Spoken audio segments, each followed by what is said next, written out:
Muy bien, y ya lo tenemos a Aldo Piñanelli. ¿Cómo le va, Aldo? Muy buenas noches. Buenas noches, bien, ¿cómo les va? Gracias. Bien, bien, Aldo. Bueno, la economía sigue caliente, como la última vez que charlamos, ¿no? Sí. Pero esta mañana leyendo el cronista comercial, ¿no? Lo estaba leyendo a Domingo Felipe Cavallo, el que incendió el gobierno allí en el 2001, que ahora parece que defiende a Sturzenegger. Sí, bueno, es lógico, Sturzenegger fue el viceministro de Cavallo justamente en el 2001. Es el mismo pensamiento económico. Claro. Me parece lógico que Cavallo defienda a la gente que estudió con él y aprendió con él todo este tema económico. Sí, que además en su gabinete también tiene, creo que al nieto de Tomás Liendo, ¿no? Que formó parte del gabinete de sí, Cavallo también. Y el hijo de Horacio Tomás, que fue secretario de Legal y Técnica de Cavallo. Y también está el hijo de Liach, que fue también secretario de Cavallo. Es verdad, sí. Lo que más me sorprendió es que... Falta el hijo de Cavallo y están todos. Y están todos, sí, está la lotería completa, bingo. No, una de las cosas que más me sorprendió, nos sorprendió aquí leyéndolo, es que dice que el tarifazo se quedaron cortos, que todavía falta. Sí, con el concepto de esta gente... que no nos olvidemos esto, en el año 2001, cuando fue la crisis, la pelea no era menor, la pelea estaba entre dolarizar la economía o especificar la economía. Obviamente yo estaba del lado del equipo de Dual, de Remes, Labaña, que queríamos especificar la economía, mientras que estas mismas personas que hoy nombramos y que estaban con Cavallo, ellos querían dolarizar las tarifas, dolarizar las deudas, inclusive de los créditos hipotecarios de vivienda, y si se producía ese acontecimiento hubiese sido una transferencia de ingresos terrible a favor de las empresas privatizadas y los bancos. Bueno, es la misma ideología imperante hoy. Claro que se quedaron cortos a la vista de ellos. Ellos lo que necesitan es que las empresas ganen muchos, porque ellos representan a sus empresas, ellos son sus representantes. Claro. Por eso nosotros en el Frente Renovador decimos, entre la empresa y el pueblo me quedo con el pueblo. No, pero además a mí me parece una gran desprolijidad, pero es bueno que lo digan, porque así blanquean lo que piensan. Sí, sí, pero porque además en la supuesta interna o supuesto tironeo que hay entre Prat-Cay y Sturzenegger, claramente Cavallo se metió a favor de Sturzenegger, ¿no?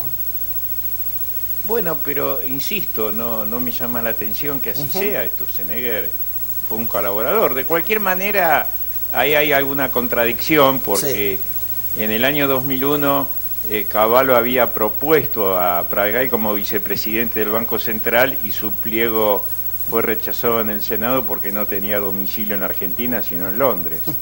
Así que tampoco hay tanta diferencia entre unos y otros. El concepto ideológico baja del mismo lado y bueno, es la gente que están convencidos que hay que volver a lo que fue lo que nos llevó a la crisis del 2001. Ojalá esta vez tengan suerte. Sí, no, y además, Aldo, porque yo leí la columna hoy de Domingo Cavallo, el pensamiento de Domingo Cavallo, lo corre a Prat-Cay un poco por izquierda con el tema del gasto público, cuando no sé si usted opina de la misma manera.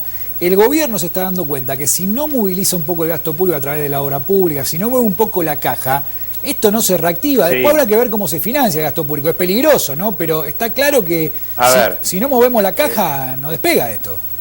Sí, vamos a ver lo siguiente. El gobierno el 10 de diciembre inició un camino macroeconómico que iba a significar un fuerte ajuste fiscal e iba a significar un fuerte control atrasando el tipo de cambio sobre la inflación y una política monetaria muy restrictiva. Bajaron la emisión monetaria en los 2 primeros meses del 45% anual del gobierno anterior al 20%, pero subieron la tasa al 38% anual, hoy esa tasa está en el 30%, pero por la segunda quincena de mayo se dieron cuenta que iban a un camino sin salida. Entonces pararon esto del gasto fiscal, al contrario, cayó fuertemente la recaudación, 20% anual de caída en términos reales, es muy grande la caída de la recaudación, pero el gasto público ajustaron en realidad por el peor lado, que fue frenar la obra pública, ¿no? con lo cual se congeló la actividad económica. Y el gobierno inició otro camino que fue ya no insistir mucho sobre la baja del gasto fiscal y comenzaron ya a emitir dinero a más del 30% anual. Hubo un cambio de paradigma en ese sentido, pero fíjese en lo que le pasó al gobierno, que es muy difícil ahora su retorno por el mismo camino que inició. En diciembre devalúa 50% a la moneda, elimina todas las retenciones salvo la soja a lo que es exportación de proteínas y alimentos, y también a la minería. Eso significó un fuerte traslado de precio de los alimentos en el mercado interno porque el gobierno no controló a las empresas. Eso iba en paralelo con una fuerte caída en el poder adquisitivo del salario y como si eso fuera poco, ajustaron la tarifa, el tarifazo. Digamos, es un combo perfecto para crear pobreza. Y no se olviden que la inflación y el ajuste de tarifa es una fábrica de pobreza, con lo cual hoy más del 30% de la población argentina está bajo la línea de pobreza sin que se note que al gobierno le preocupe demasiado. Entonces es la ideología imperante, a mí ya nada me sorprende, a mí me gustaría no analizar los dichos de Cavallo porque ya sabemos a dónde nos conducen las políticas neoliberales y de entrega del patrimonio nacional, eso está claro. Me interesa el futuro, me interesa de dónde va a salir el diálogo político, de dónde va a salir los consensos para evitar que Argentina se siga desangrando política, social y económicamente. Ahora, y eso es lo que Tinelli, yo quiero discutir. Recién usted hablaba, ¿no?, de la quita de retenciones para el sector del campo, que tanto los ha beneficiado, Sí. por lo menos ha dado un impulso importante en la medida en el primer tiempo, porque yo escuchaba a gente del campo dando cuenta que ya no se siente este impulso, porque la inflación se ha comido, digamos, Claro. toda esta ventaja que le ha dado inclusive al campo. Esto quiere decir que ni siquiera el campo entonces está beneficiándose con esta política económica. Pero vamos a hablar claro, hay un sector del campo, fundamentalmente el sector de la pampa húmeda, las grandes tenencias de tierra, que han tenido un fuerte impacto positivo por las medidas que se tomaron. El problema es que eso fue acompañado por un fuerte traslado a los precios del mercado interno. Ahí es donde falló el gobierno. No aplicó una política restrictiva para que todo eso no se traslada a los precios del consumo interno. Y ese es el problema que estamos teniendo hoy. Ahí fue el combo que yo expliqué al principio del error del gobierno, ¿no? Devaluar, quitar retenciones y permitir que se traslade a precios sin ningún acuerdo o control sobre las empresas. Con lo cual entonces la teoría del derrame, y estamos...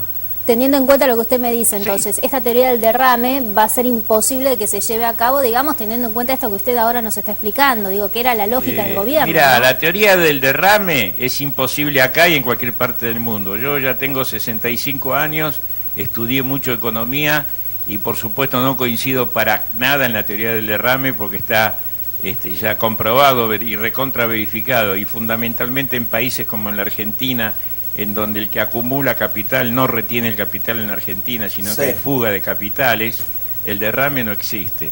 Ni siquiera existen ya en los países europeos, en Estados Unidos, porque el Estado cumple un rol, y si no, pregúntele a Obama y la pelea que hoy tiene Hillary Clinton con este impresentable de Trump. Sí. O sea, el gobierno americano va en búsqueda de una mejor distribución del ingreso. El mercado por sí mismo no derrama, yo digo que acá derrapa, ¿no? Así que terminemos con esta hipocresía, con estas ideas, y díganle por favor a Macri que lea algunos libros de historia económica, cuáles son las consecuencias de atrasar el tipo de cambio, de transferir fuertes ingresos de los más pobres a los más ricos. Es como dice el Papa Francisco, cuanta más plata concentran los ricos, más pobres tenemos en la Argentina. A ver si una vez por todas aprendemos. ¿Cómo se podría llegar a un control de precios para que no suceda esto que tenemos hoy en día, que ya directamente no sabemos qué valor tienen los productos, sin llegar, por supuesto, a lo que fue el control de precios de Moreno, ¿no? Pero ¿cómo se puede hacer? Uno va al supermercado y no sabe realmente cuánto va a gastar porque no sabe cuánto valen las cosas. Mira, hay dos aspectos sobre el control de precios. Primero, vos tenés la principal variable, es lo macroeconómico.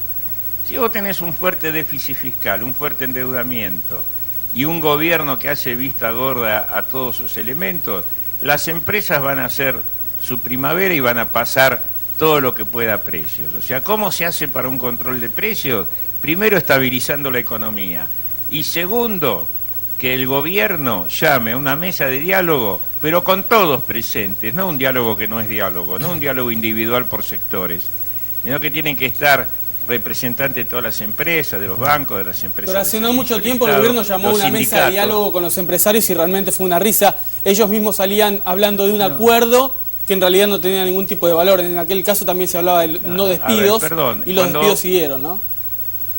Yo lo que les digo es lo siguiente, en los libros de historia económica se estudia, y en la teoría económica se estudia cómo es un consenso, una concertación o un diálogo. Debe ser citados todos al mismo momento, plantear el plan económico, plantear objetivos y la metodología y las herramientas que se van a utilizar. Llamar a un consenso político, eso es un diálogo, una concertación. El resto es puro verso, eso no es diálogo. Sí. O sea, Ahora, si yo llamo individualmente a cada sector no sirve para nada. Aldo, y para mejorar el clima de precios, esto que decía recién Martín, ¿no? Que no se dispare tras cada devaluación, ¿qué hay que hacer para mejorar este tema del atraso cambiario, que lo vemos, es un dato técnico, no hay ninguna especulación subjetiva, sino que sí, la inflación se va comiendo el tipo de cambio, digamos, la devaluación? Digo, ¿cómo se puede hacer para corregir el tipo de cambio, favorecer a la industria y además que eso no se vaya a precio? Sí, bueno, es fundamental tener un modelo macroeconómico que sea conocido por todos los sectores, plantear esos objetivos, y vos no podés tener un modelo macroeconómico donde tenés un fuerte déficit fiscal, donde tenés un fuerte incremento de la base monetaria, un gran endeudamiento externo, una gran suba de la tasa de interés y encima caída del salario. Entonces, vos lo que tenés que hacer es un modelo de crecimiento, un modelo donde el Estado tenga un rol activo y que impida que los grupos concentrados y monopólicos en la Argentina hagan su negocio trasladando todo a precios. Hay experiencias en la Argentina en donde devaluaciones importantes no se trasladaron en su totalidad a precios, ¿eh? No es que nunca se hizo y tuvieron su éxito. Alguna vez Argentina tuvo superávit fiscal, alguna vez Argentina también tuvo superávit de la balanza comercial, tuvo un dólar competitivo y un banco central que no emitía si no era con respaldo. Claro. Y tampoco nos endeudábamos externamente. El gobierno de Mauricio Macri, en los primeros meses de gobierno, entre sector público y privado, aumentó la deuda en 30.000 millones de dólares, todo un récord histórico. Sí, sí. Mira, todos sabemos en la Argentina, cuando atrasás el tipo de cambio, cuando dejás libertad para que las empresas pongan su precio, y en donde vos te endeudás en el exterior, todos sabemos cómo terminan esas experiencias. Si querés te hablo de la convertibilidad, de la tablita de Martínez. Volvemos al principio de nuestro diálogo, ¿no? A Cavallo. ¿Cómo, viejo? Que volvemos al principio de nuestro diálogo, a Cavallo y antes de Cavallo durante la dictadura. Yo te diría que el actual modelo económico es una mezcla de Cavallo y Martínez de Oz. Un combo explosivo. Porque hay algo de tablita de Martínez de Oz, hay algo de entrega del patrimonio nacional, y los que tenemos, y hay un concepto de renta financiera por encima de la renta productiva. Y los que tenemos eso algunos, es clarísimo que vamos hacia el lado. Los que tenemos algunos años más, conocemos cómo terminaron esas historias, pésimas para la mayoría a del eso pueblo, me refería. ¿no? Sí, por supuesto. Lo saco un segundo, hoy temprano a la mañana, cerca de las 11, el ministro Juan José Aranguren le dio una entrevista a Jorge Lanata en la radio, ¿no? Estaban hablando a cuenta de cómo podía fallar la Corte, si a favor de los usuarios o a favor del gobierno. Y en un momento el ministro de Energía lanzó una frase que pareció una amenaza, ¿no? Al menos me pareció a mí, cuando dijo: si la Corte fallaba en contra de las intenciones del gobierno, dice, está en riesgo el suministro de energía eléctrica. Sí. ¿Cómo lo interpreta usted? También lo está con lo que hizo él. Yo creo que está más en riesgo con lo que hizo él que lo que pueda llegar a hacer la Corte Suprema, porque lo que él hizo es insólito. Mire, yo no creo que la Corte Suprema pueda resolver por sí sola el problema a qué precio y con qué costo se produce luz y gas en la Argentina. Me parece realmente algo insólito. La Corte Suprema creo que iba a pedir, o ya habría pedido en estas horas, que la Procuración General de Gobierno emita un informe al respecto. No lo ha hecho todavía. Con lo cual, Procuradora. Bueno, ¿no lo pidió? No, la procuradora, ya lo pidió la Corte, pero la procuradora no se expidió. Claro, y lógico, va a llevar sus días. Yo creo que acá la solución es lo que nosotros en el Frente Renovador estamos planteando de hace 60 días. Retrotraer la situación de precios para que se pueda facturar con los precios anteriores, en el caso del gas y la luz, y llamar urgente una audiencia. Incluso nosotros proponemos que sea en el ámbito del Congreso Nacional, para que todos los sectores den su opinión y sacar una conclusión de cuál es el nivel de tarifas que Argentina necesita en esta etapa.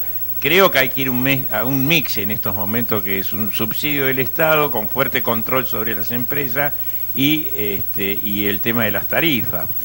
¿Ustedes tienen algo, una idea de cuál sería el monto que hoy podría pagar, digamos, un sector de la sociedad, no globalmente, porque esto después hay que desglosarlo en quién realmente no puede pagar ni un peso más de aumento, quién puede pagar mucho? Pero ¿cuál sería aproximadamente el porcentaje, no? Y bueno, ahí tenés que hacer un corte por ingreso, por capa social. Pero primero a mí me gustaría conocer cuál es el verdadero costo de producir gas y luz en la Argentina y quién se lleva la renta con los subsidios. Porque acá se ajustó sin hacer la auditoría de lo anterior, a dónde fueron los subsidios de miles de millones de dólares, y por otro lado no se dijo cuál era el costo de elaboración de la energía. Entonces, primero hay que analizar eso. Y segundo, ver, de acuerdo a la capacidad de pago de cada sector, cuál es la tarifa. El gobierno algo hizo, metió la tarifa social, pero fue mal implementada, no está muy claro cómo se implementa. O sea, bueno, hay que poner todo sobre la mesa y es fundamental esto de la audiencia pública. No entendemos cómo no se hizo hasta ahora, ¿no? Sí, y además, Aldo, no se olvide de esto, usted que es un conocedor de la materia seguramente puede dar fe, que le pegan un garrotazo al usuario con el aumento de tarifa, con el pretexto de que la Argentina iba camino a quedarse sin gas, cosa que puede ser cierta por la falta de inversión o lo que fuere, pero nos dicen esto como si fuese un apocalipsis, y hay miles de países, no sé si miles, pero algunos países por lo menos, que son desarrollados sin ser, sin poder autoabastecerse desde el punto de vista energético. Pienso en España, por ejemplo, importa todo el gas de Rusia, de ahí lo tienen a España con su crisis actual, pero un país desarrollado, de los considerados desarrollados.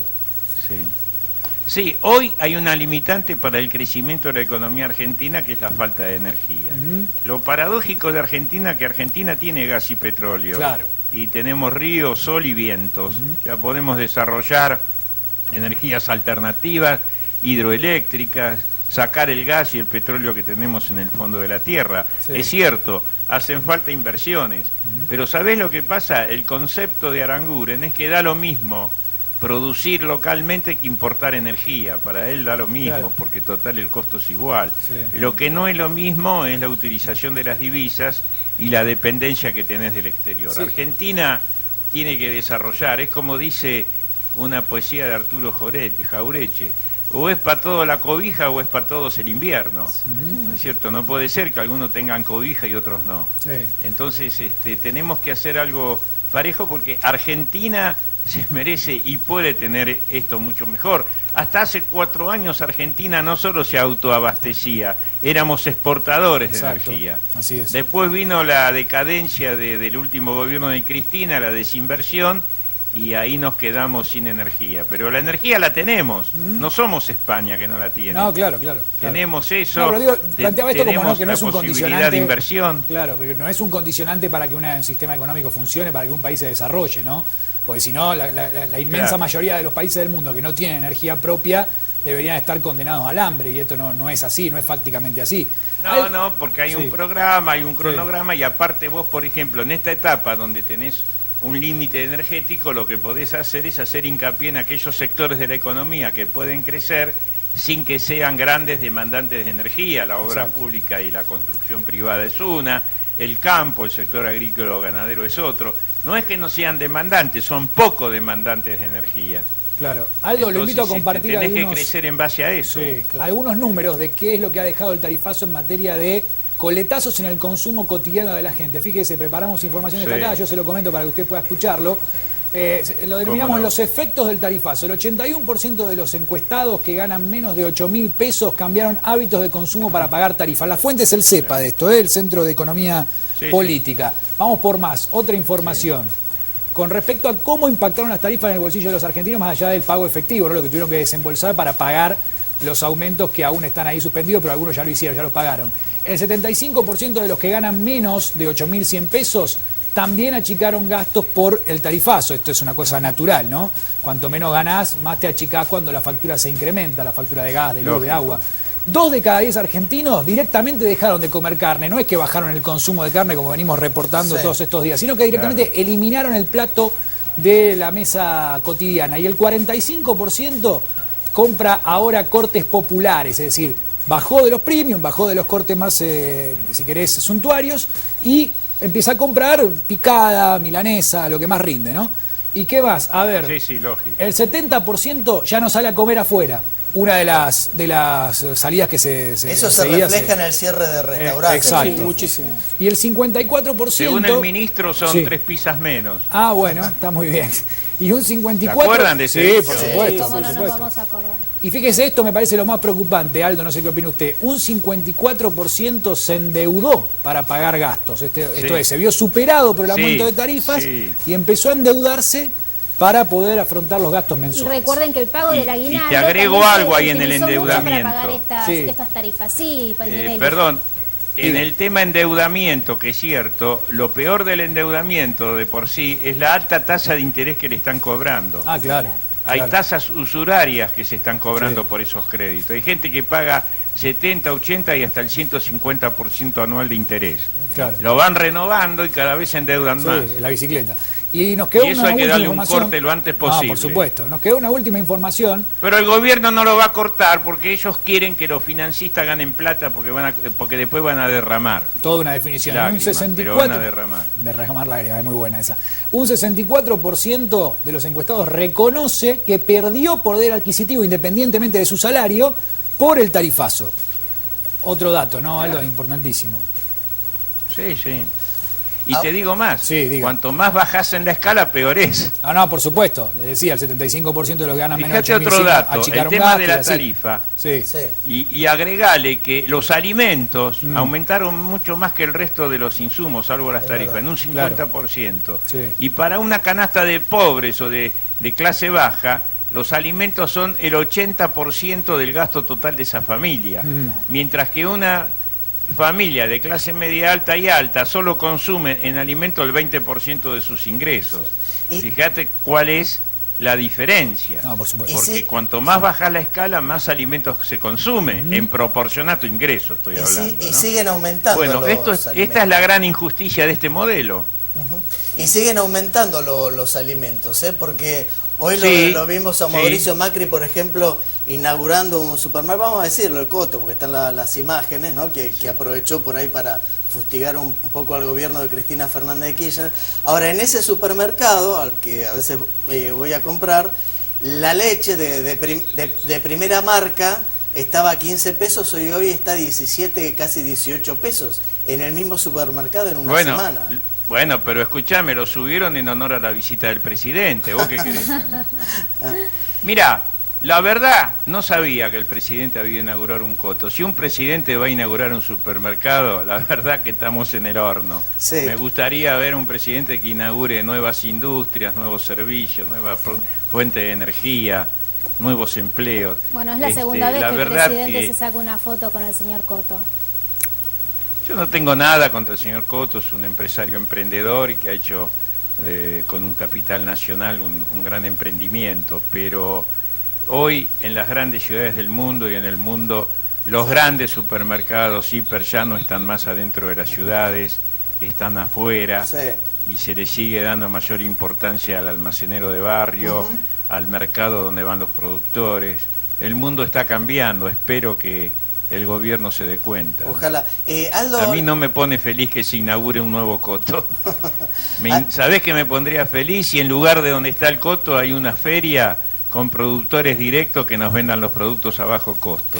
Como pasa en París, en España, en Madrid, en Londres, en Frankfurt. Yo tengo la suerte de conocer el mundo y cada vez que voy en Atenas mismo vas a esos supermercados en pleno centro de la ciudad, como alguna vez hubo aquí en Buenos Aires, Y algunos quedan, pero muy pocos, que fueron los famosos mercados, ¿no? Algunos de ellos transformados en plaza de estacionamiento o en torres de edificios. Sí, sí. Aldo, le dejo la reflexión para después de un breve corte de 2 minutos, pero 2 minutos exactos.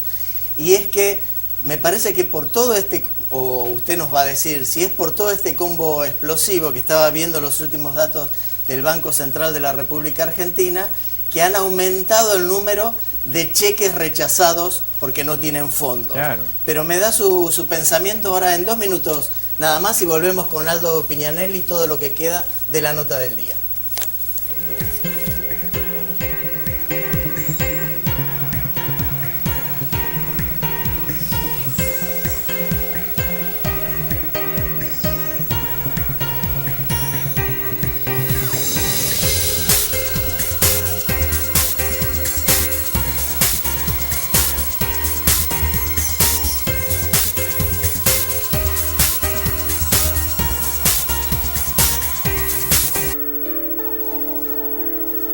Que te ayuden, que estén ahí cuando lo necesitas, que te den una mano y te puedas levantar.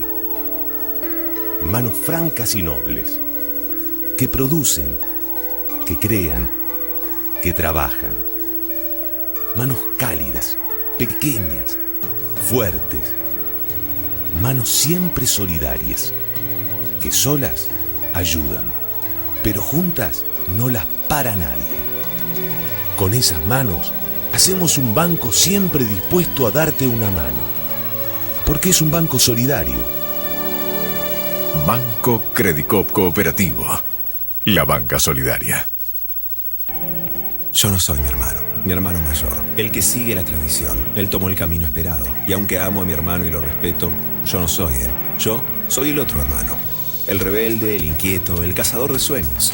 Construí mi propio camino, corrí riesgos y nunca acepté un no como respuesta. Alcancé todo lo que me propuse y descubrí lo más importante, que perseguir tus sueños te mantiene vivo. Yo no soy mi hermano, soy el otro. J.I.B. No todas las casas son como las de las revistas de decoración. Si no, miren el plasma de este muchacho. Blem Superficies delicadas y electrónicos limpia sin rayar ni dañar a todos tus objetos electrónicos por igual, sin distinciones. A tus objetos, quérelos como son. Cuídalos con Blem. Nuestras fragancias de edición limitada de Glade encienden tu luz interior.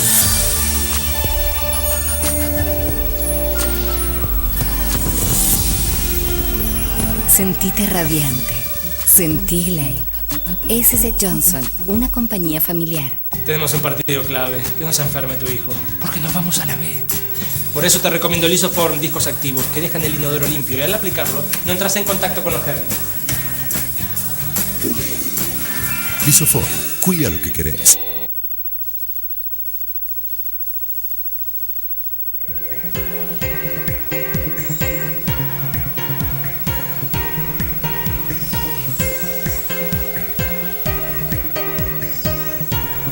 Somos el compañero fiel de tus sueños. Elegante, la marca de colchones, sommiers y juegos de living, que marca la diferencia entre descansar y disfrutar del descanso. Elegante.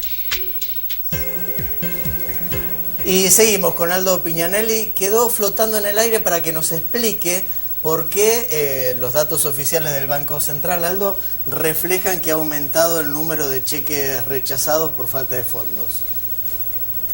Mira, es muy simple. Con esta recesión que hay, con el alto costo del dinero y la falta de crédito, el crédito bancario no ha subido nada en un año en relación al incremento de los precios. Hay mucha restricción del crédito, los adelantos en cuenta, y bueno, muchos de esos cheques que otras veces a lo mejor tenían un descubierto autorizado en el banco hoy ya no lo tienen, y es normal en esta etapa de crisis que está viviendo la economía argentina que aumente el incobrable y el cheque rechazado. Es una estadística que era esperable, ¿no? Y uno se imagina, lamentablemente. Claro, y uno se imagina que las pymes y la industria nacional, que también se ve perjudicada por este ingreso de mercadería que viene de afuera, ¿no? Que compite, por ejemplo, con la industria textil, también ahí debe haber muchos de esos cheques. Sí, Sí, bueno, uno cuando ve las estadísticas de importaciones llama la atención que no se ha incrementado la importación de bienes de capital, pero sí de bienes de consumo, como alimentos y textiles. Claro. Inclusive en textiles hay un aumento del 40% en el volumen, y eso no tiene ninguna relación con de cómo está la economía. ¿Eso qué significa? Bueno, que hay una caída similar en la industria interna, y de hecho la industria textil es una, junto con la construcción, los que más despidos ha habido de empleados. Ahora, Piñanelli, ¿me puede explicar? Porque hay como una grieta también en este pensamiento, ¿no? Quienes defienden profundamente la apertura de las importaciones y cuando uno los escucha parecería ser que es la solución a todos los problemas. José Luis Esper, por ejemplo. Por ejemplo, y quienes por el otro lado dicen que no, que es absolutamente imprescindible que el gobierno ponga cierto freno a estas importaciones y sobre todo cuando son de ya bienes ya terminados, ¿no? ¿Cuál es entonces, dónde nos tenemos que parar los que no entendemos tanto de economía para saber cuál es la verdadera... Lo primero que te tenés que parar es en la defensa de la producción nacional. No hay ningún país que salga de una recesión con más recesión. Cuando vos importás, estás haciendo caer al PBI. Y nosotros lo que necesitamos es que la actividad económica crezca. Por lo tanto, en lo personal, me inclino más por el control de la importación y la sustitución de importaciones, pero para eso tenés que tener una política clara de tipo de cambio y tributaria para no perjudicar al mercado interno. Por supuesto que hay insumos y productos que a lo mejor no es conveniente producirlo en la Argentina, pero si somos un país que tiene ovino y produce lana, o tenemos algodón y producimos hilados, o tenemos petroquímicas que producen fibras y hilados plásticos, estamos como país en condiciones de desarrollar una industria textil competitiva. Por supuesto que es muy difícil en este caso competir en precios con países como Tailandia, China y demás países asiáticos, porque ellos tienen un subsidio muy grande a la mano de obra. Pero justamente ahí es donde hay que trabajar profundamente y proteger a la industria local, porque si no, ¿de qué van a trabajar los argentinos? Claro. Pero ¿y por qué se tiene que hablar de una cosa u otra? Y aparte este tema de la apertura económica ya es remanido. ¿Cómo? ¿No existe un término medio, Piñanelli? Porque pareciera que, viste, para todo hay que ser extremista. Que existe. No hay que ser justamente lo que estoy planteando. Algunas cosas no se van a poder proteger porque no es conveniente, pero hay otras cosas que sí, donde vos podés generar una nivel de cadena productiva desde su origen hasta el final, ahí vas a poder competir. Ahora, si vos para producir un producto necesitas importar los insumos, a lo mejor ahí no te conviene tanto. Claro. Pero nosotros necesitamos agregarle valor, no solo en el tema textil, también en el tema de la tecnología, en el tema de los alimentos. ¿Cómo vamos a importar alimentos en la Argentina si nosotros ahí somos sumamente eficientes? Algo está funcionando mal. Que importemos cerdos de Dinamarca o pollos de Brasil. Y ahora estoy viendo fideos de Italia como en los 90. No, nosotros estamos en condiciones de ser un gran supermercado mundial con alto valor agregado, pero para eso hay que hacer políticas públicas. Piñanelli, si no, no va a funcionar. ¿Nos espera otros 2 minutitos? Ya lo podemos despedir en realidad, le pido disculpas. Bueno, muy bien. Ha sido muy amable, y ojalá que el gobierno encuentre este término medio. No, muchas gracias porque... Dios te oiga y nosotros vamos a hacer lo imposible, pero, viste, el otro día alguien en un programa me criticó porque yo dije, el gobierno está haciendo las cosas mal, y me dijeron que yo era un peronista que ponía piedras en el camino. Dije, yo soy del Frente Renovador, ¿qué más quieren? Más de lo que hizo el Frente Renovador y seguiremos haciendo para ayudar a la gobernabilidad. Ahora, si criticar es poner piedras en el camino, entonces yo no entiendo nada de democracia. Ahora, tampoco pidan que aplaudamos las cansadas que hace el gobierno. Las vamos a criticar. Claro. Bueno. Nos quedamos con esa. Y vamos a proponer cosas. Ahí está. Gracias, Aldo. Muchas gracias. Hacemos una breve pausa, pero antes...